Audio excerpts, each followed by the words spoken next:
Hello guys, and welcome to a pretty weird episode of Tycoon Online because this is my very first voiceover. Now, I haven't ever done a voiceover before, and I actually messed up the first recording and went about halfway through this video and realized that the voiceover wasn't even running, so typical me. But besides that, as you guys can see in the video right now behind me, this is my new Tycoon Online world.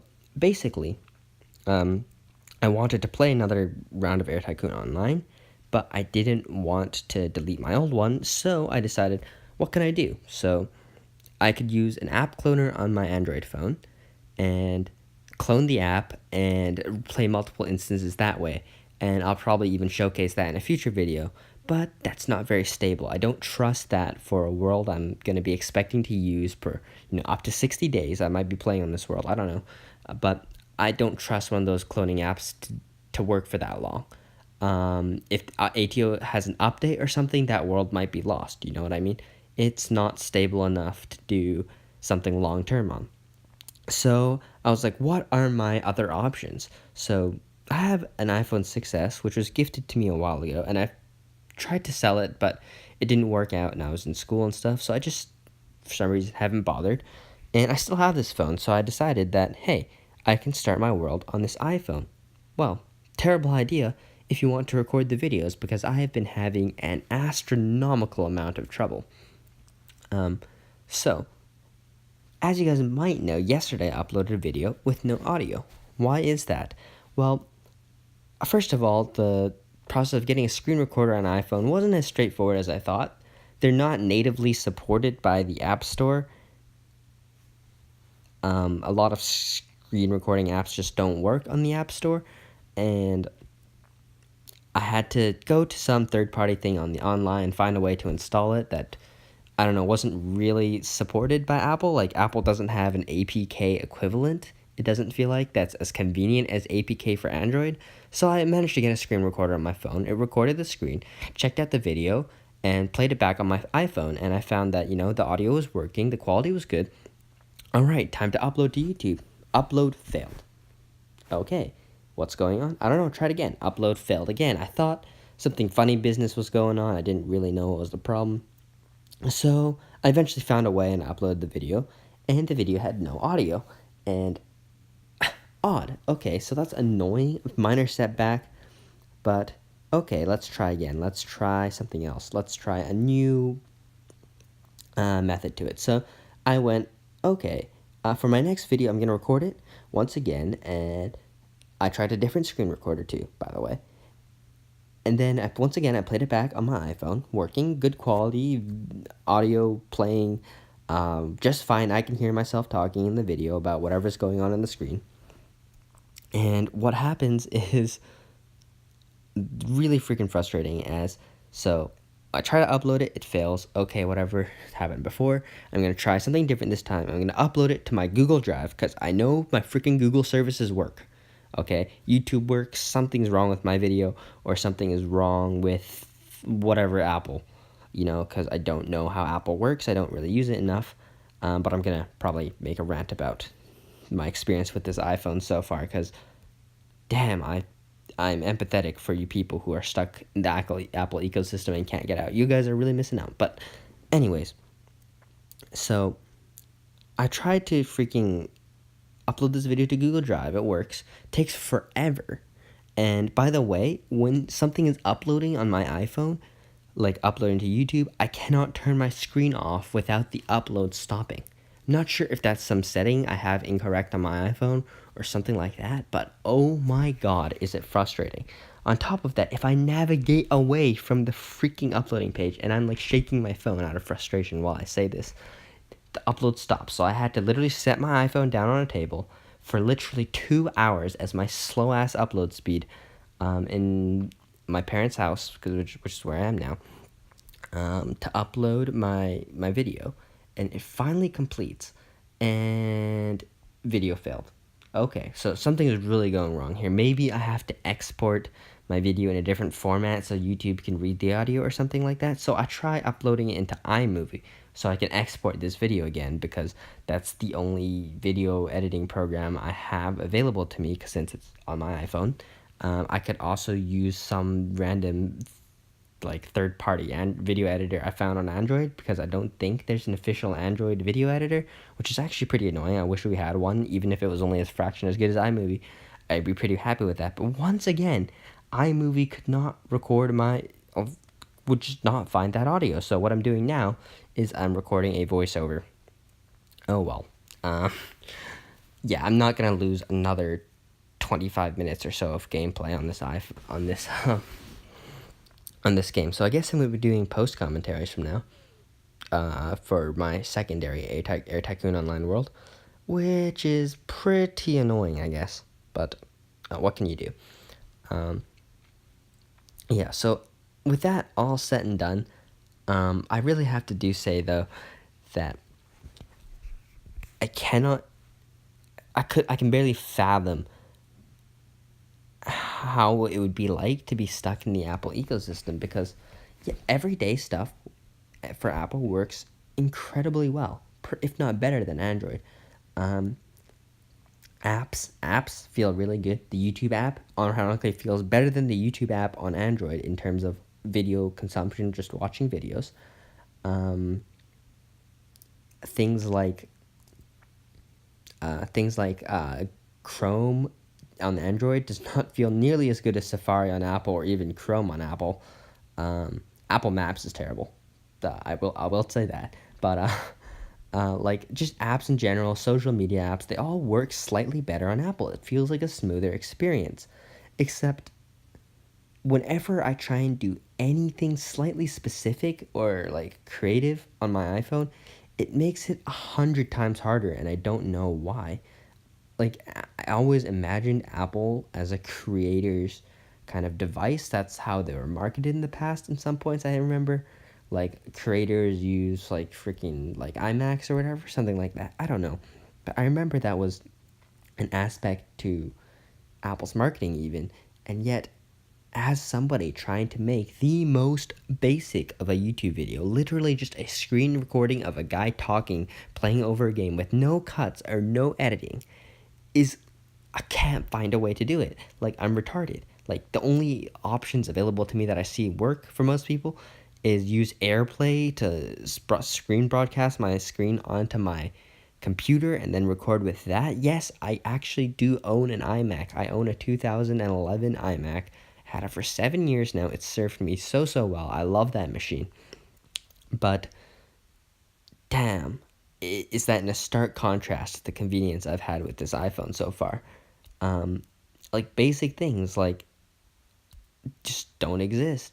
For example, accounts are so closely tied into your like Apple ID or whatever.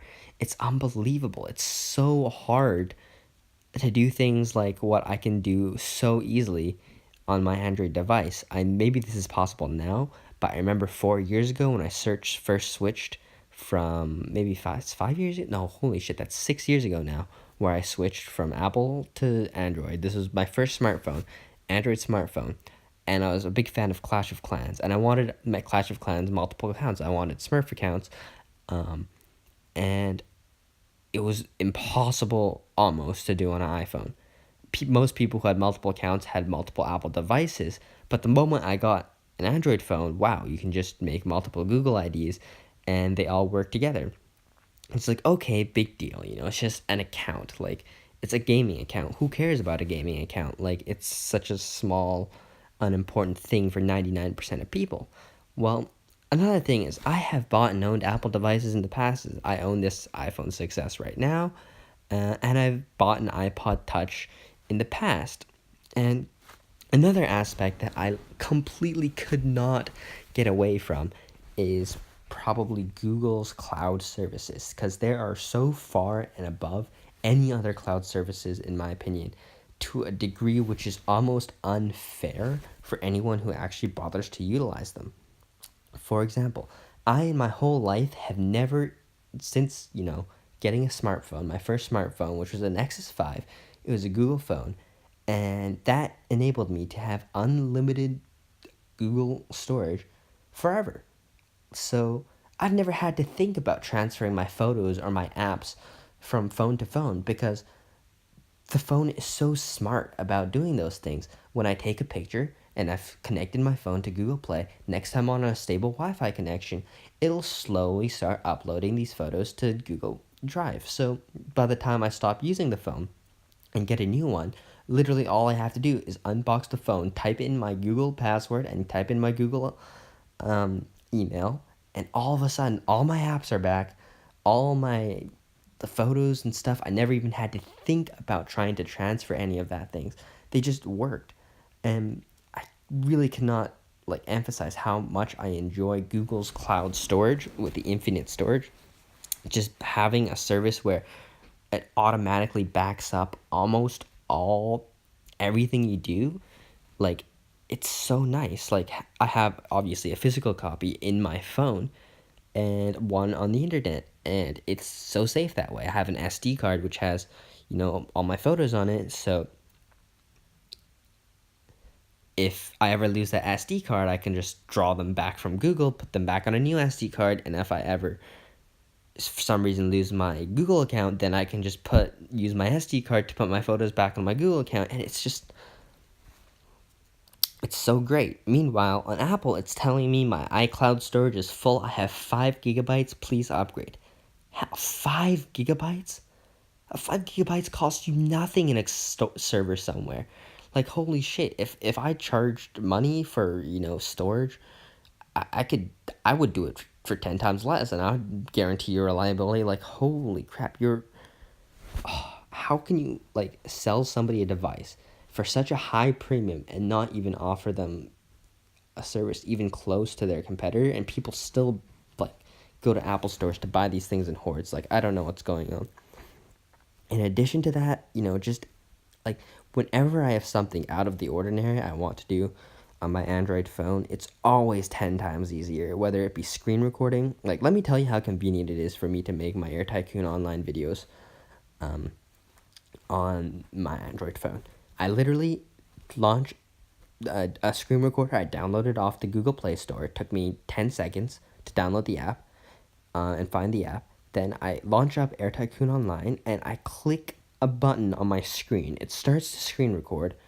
When I want to stop, I click another button on my screen, stop screen recording, and then I literally, from that screen, a pop-up will appear on my screen telling me that my recording is finished. It is saved in this location on my phone. I just click one button, and it's on YouTube. One button. I don't have to think. I can turn off my phone. Or I can't turn off my phone, but I can turn off my phone screen. I can go continue to play ATO. I can do anything I want, and the video's on YouTube. Meanwhile, on my iPhone, I can't even navigate away from the uploading page because it will cancel. And through all my hassle and trying to fix it, spending probably 5 or 6 hours a day trying to think of a solution to this problem, either through finding a new screen recorder or uploading videos in a different way or something like that, or somehow managing to transfer my Air Tycoon Online 3 account from like the current one on my iPhone to the current one on my Samsung without deleting the current one on my Samsung. I can't do it.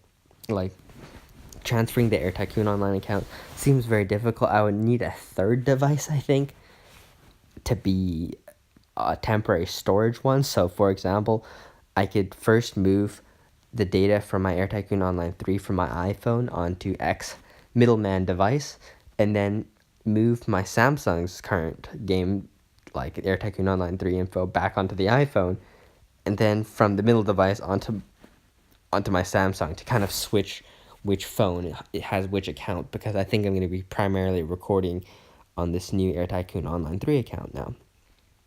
So yeah, basically, it would literally be easier for me to use a third-party app on my Android phone to make videos than it is to duplicate an app and record that than it is to freaking manage to just record and upload a video on my iPhone. I don't know why. It's so difficult. Like, yeah, I'm really disappointed because I always thought of Apple as I just don't use it because I'm already in the Android ecosystem, and there's nothing wrong with my Android phone. It was cheaper than the respective iPhone at the time, you know what I mean? And it does everything I want it to. So okay, don't switch. I'm sure a lot of people use iPhones for a reason, but to be honest, I think the iPhone is harder to use than my Android phone. Like, for example, maybe this is just because I've customized my Android phone enough to my liking, but I was once trying to teach my grand uncle, who was 86 at the time, or 87, how to use an iPhone, because an iPhone is supposedly the easiest phone for old people to learn how to use. Okay? So I was teaching him how to get to the phone so he can make a call, and he would press down the button really hard, the home button, and he would open Siri, and he wouldn't know what to do anymore. And he'd get confused because, where did the GUI go? Like, it's all gone. So then I had to disable Siri. So, okay. Then the next thing he did was he presses very hard on the screen, like it's not very sensitive or something. I don't know why. And I told him, you can just lightly tap it, but when you're 86, you don't learn very fast. So it kept activating 3D touch, and he wouldn't know why the phone icon wasn't working because he was 3D touching it. So I had to disable 3D touch. So it took me almost, 15 minutes to teach my granduncle how to get to the freaking phone icon just because of all those features. Where on my Android phone, I don't know what could go wrong. Like, swipe screen to unlock, okay. Or, like I can swipe the screen to unlock. I can, just press the home button to unlock. That's, pretty similar to Apple, I guess. And then we're at the home screen. All right, what can possibly go wrong? You can drag down the top menu, but it's astronomically unlikely you'll accidentally do that. You know what I mean? If you're trying to click your phone icon on your freaking home bar, it's almost impossible to do that. You press the icon for a long time. Yes, it has a problem. It opens up a new menu, but you just click the home button and you're back. Kind of like Apple, but like, I don't know. It's literally equivalent, if not easier, to use, because just like Apple, there's nothing you can go wrong. You click the home button, you go back. I don't know. Like, at some point, I don't know. I feel like whenever I use my iPhone to try and do something, it just ends in frustration rather than happiness. And maybe that's just me, or maybe I've just been very unlucky or uninformed or something about my iPhone experience. And maybe it's just because my 6 years of using Android in a row has left me in the dust with what you can do with an iPhone. But at the same time, things you could do on Android, some of those still aren't possible with like my iPhone 6S.